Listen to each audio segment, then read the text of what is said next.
There are some relationships that just need to stop and start over. Coming up next on Pastor Bob Daily.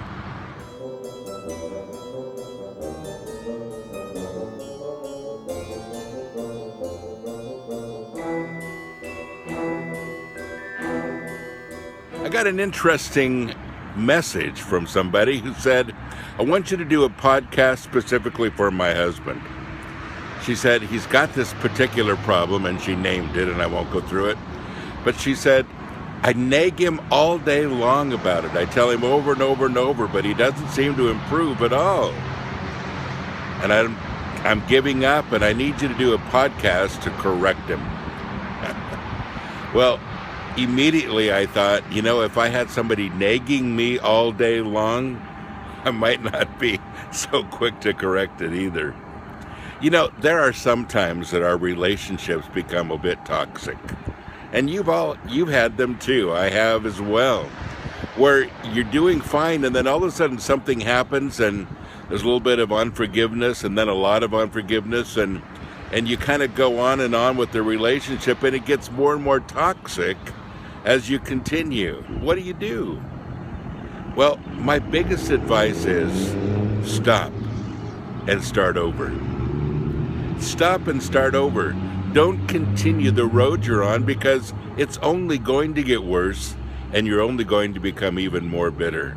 Stop and start over.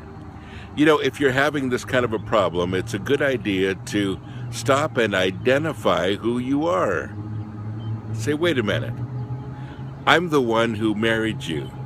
I'm the one that loves you. I'm the one that has stuck by you all of these years. I want to remind you who I am. Now, it doesn't necessarily have to be a spouse. Some of you aren't married. It could be a friendship that's gone bad. Stop.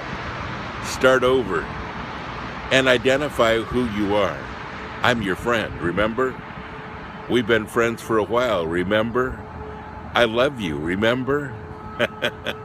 And if they don't remember, keep reminding them. It does a whole lot more if we accentuate the positive.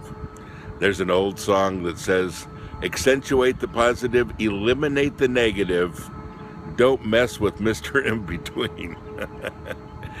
I like that. But we need to do that. And sometimes that Mr. In-Between just becomes, where a lot of relationships end up. They don't talk to each other anymore. But eliminate the negative, that's a really good idea. And accentuating the positive, that's what the Bible tells us to do.